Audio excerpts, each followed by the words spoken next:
Bienvenidos a esta sesión muy importante para la física, Análisis Vectorial 1, con su apartado Análisis Vectorial Método del Polígono. Vamos con un ejemplo. El estudiante John va a definir el resultado de un encuentro de fútbol. Para ello tiene a su favor patear un tiro penal, que de ser efectivo proclamará a su equipo como el campeón del torneo. Para que el tiro penal sea pateado, ¿qué debe de considerar físicamente hablando el estudiante John? A ver, pensemos, coge la pelota, va al punto de penal y ustedes creen que solamente va a patear por patear, solamente va a mirar al arquero y nada más. ¿Qué aspectos físicos contemplará John para patear el penal y meter el ansiado gol? A ver, anotamos tres aspectos o tres consideraciones que este estudiante debe de tener para patear el penal. A ver, pensemos juntos. ¿Cuál será el primer aspecto? A ver, ¿hacia dónde va a patear el penal? ¿Hacia dónde? ¿Hacia dónde?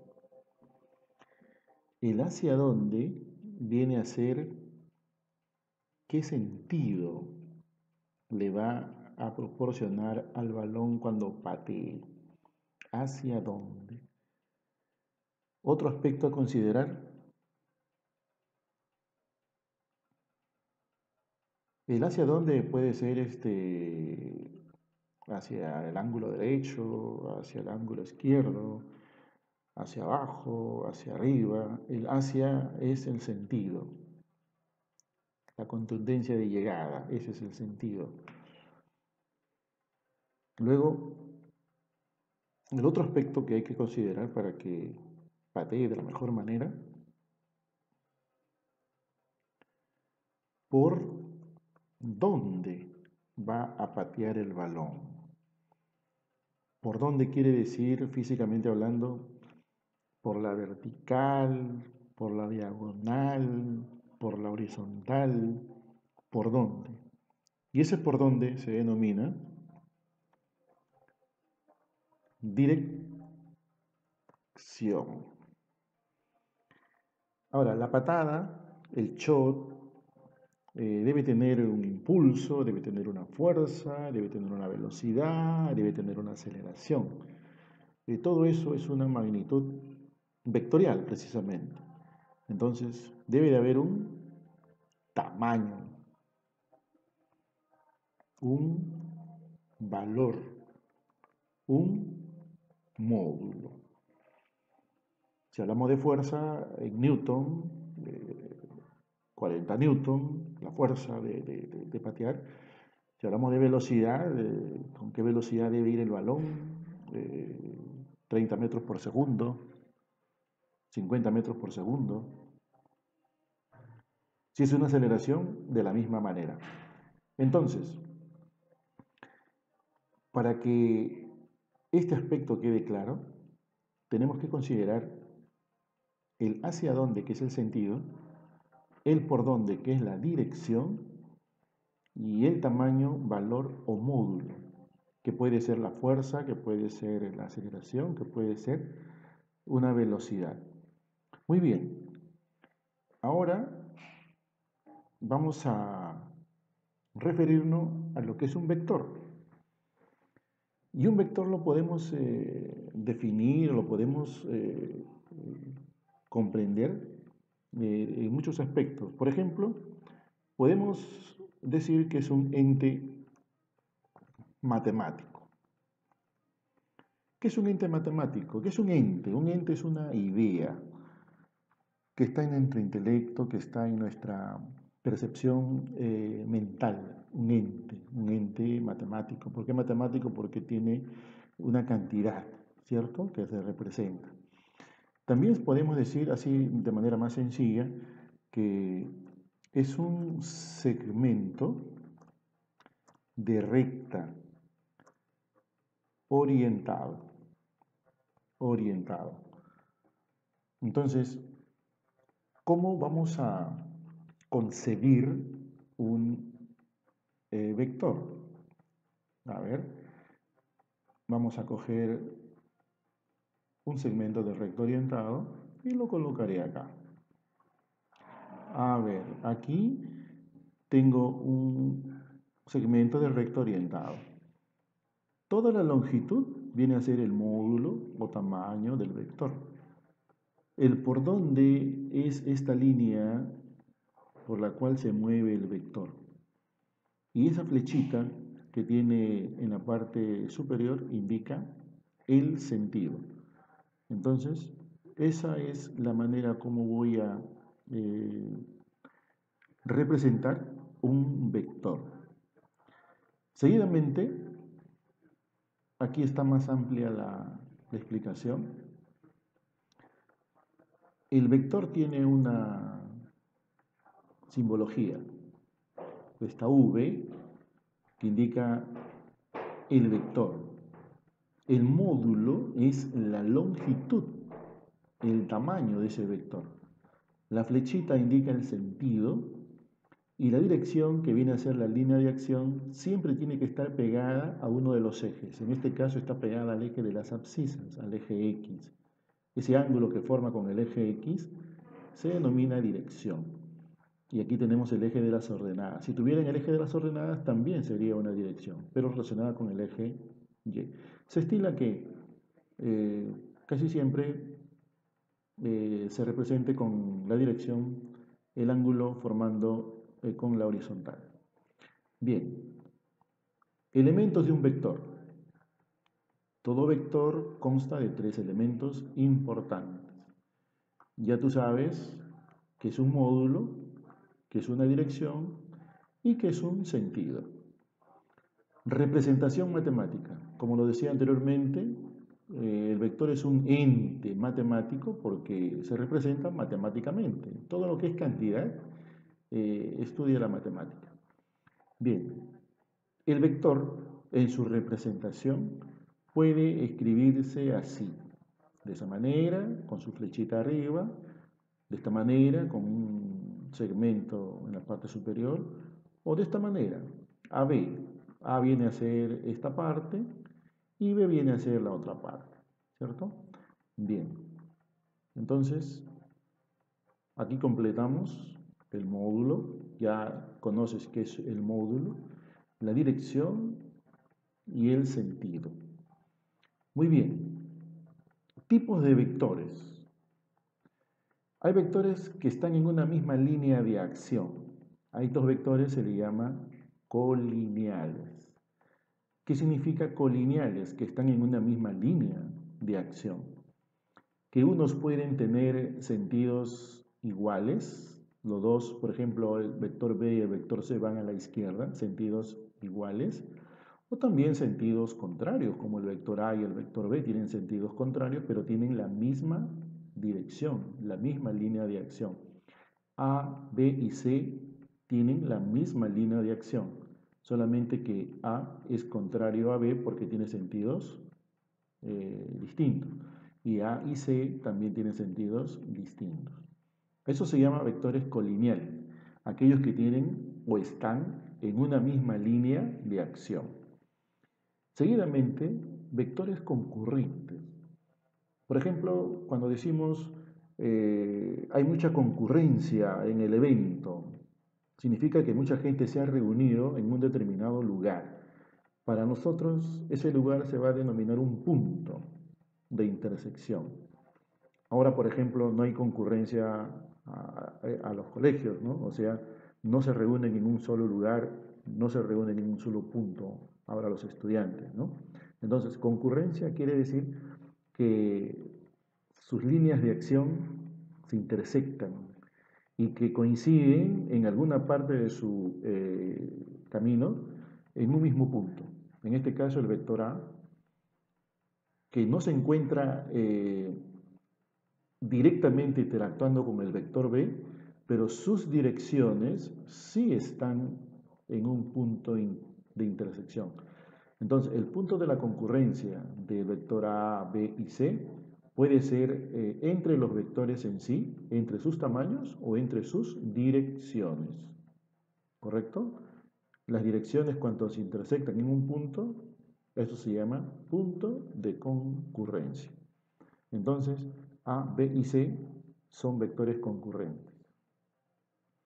Lo opuesto a la concurrencia es la no concurrencia, y la no concurrencia se da cuando los vectores son paralelos. Cuando las líneas de acción son paralelas, entonces no hay concurrencia, o sea, nunca se van a encontrar y siempre van a estar en una misma línea de acción. Bien, vectores opuestos.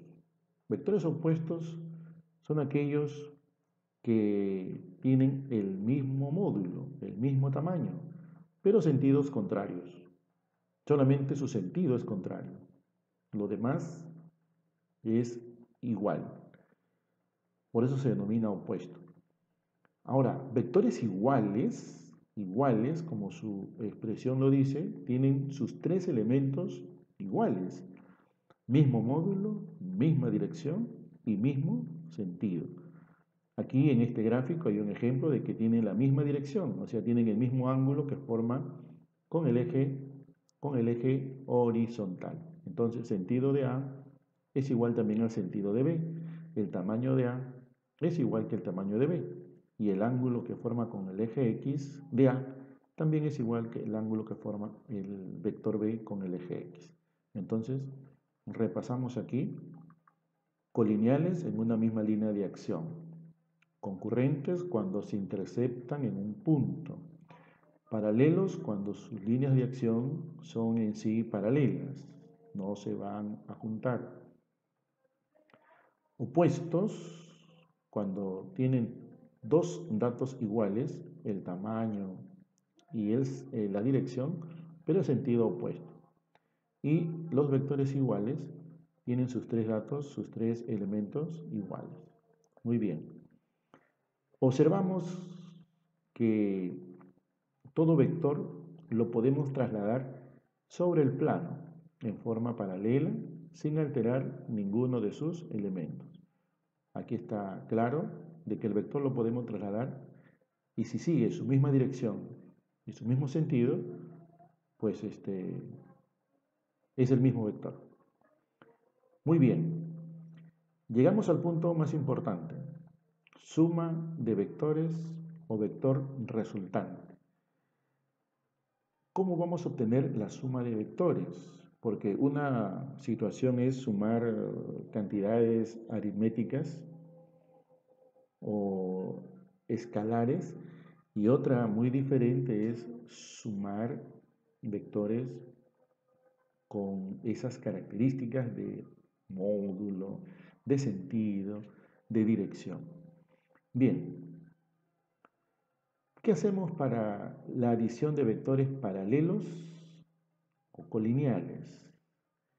Aquí solamente hay que tener en cuenta el sentido, ya que la dirección es la misma para todos, porque son colineales, son paralelos, la dirección es la misma. Solamente hay que tener en cuenta el sentido. Si son de sentidos iguales, hay suma, pero si son de sentidos contrarios, hay resta. A ver, un ejemplo. Aquí el vector B tiene 5 unidades de módulo. El vector A tiene 2 unidades de módulo. Observamos que el vector B va hacia la derecha y el vector A va hacia la izquierda, pero ambos están en la misma línea de acción, o sea, en la misma línea X en este ejemplo. A ver, si ya comprendiste cuánto resulta ese valor.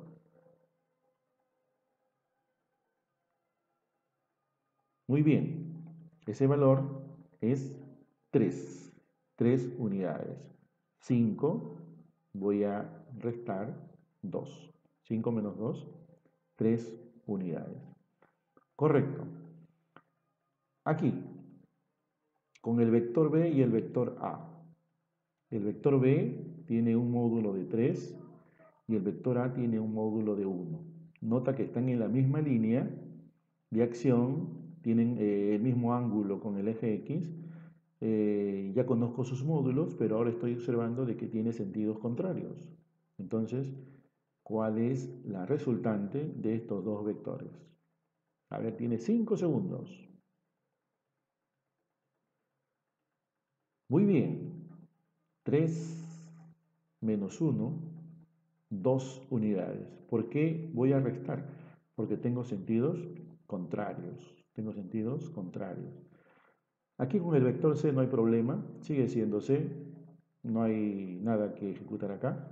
En cambio acá en este tercer gráfico sí tenemos un vector D que tiene módulo 1 y un vector E que tiene módulo 2. Observamos que están en la misma línea de acción, forman el mismo ángulo alfa con el eje X, pero sus sentidos son contrarios. Y una vez más, tengo que restar. ¿Cuánto es la resultante de estos dos vectores que se encuentran en la misma línea de acción? Correcto. Entonces, ese vector resultante va a ser de módulo 1, 1. Muy bien. Si estamos siguiendo correctamente todo, entonces estamos yendo por un camino auspicioso. Observar.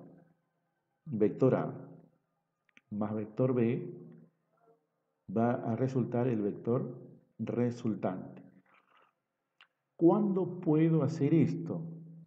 Cuando tengo un vector que tiene inicio y fin. El fin viene a ser donde está el sentido. Luego debo de continuar con otro vector que tiene inicio pegado al final del primero y luego queda aquí. Para graficar el vector resultante, el segmento, el comienzo de ese segmento, tiene que estar junto al comienzo del vector A. Y luego el final del vector resultante tiene que estar unido al final del último vector, en este caso B. Entonces, la resultante de A más B es este vector que une o cierra ese triángulo. Pero lo cierra así. Del punto de origen parte la resultante y al punto final determina y llega. Bien, entonces, si le damos un valor de 2 unidades al módulo del vector A y 3 unidades al módulo del vector B, no vamos a decir que 2 más 3 va a ser 5, porque eso es aritmética, eso es escalar. Aquí estamos en el mundo vectorial, por lo tanto, 2 más 3 no puede ser 5. Solo se cumple esta adición cuando los vectores están en una misma línea de acción o son paralelos y tienen el mismo sentido. Eso ya lo vimos ampliamente aquí. Muy bien. Para vectores que forman un ángulo entre sí, tenemos el método del polígono. El método del polígono consiste en formar una cadena de vectores, uno a continuación del otro. Uno a continuación del otro. Por ejemplo, a A le colocamos adelante B, aquí está. A B le colocamos adelante C. Y queda así, ¿no? A más B más C. Para cerrar el polígono, debo de insertar, en este caso, un segmento, que es este de aquí que lo voy a graficar. Ese segmento de color rojo va a ser el vector resultante de A más B más C. ¿Por qué? Porque va a cerrar el polígono y tiene que partir del punto inicial de los vectores y debe llegar al punto final de los vectores. Muy bien. Aquí también el vector A y el vector B. Lo colocamos uno a continuación del otro.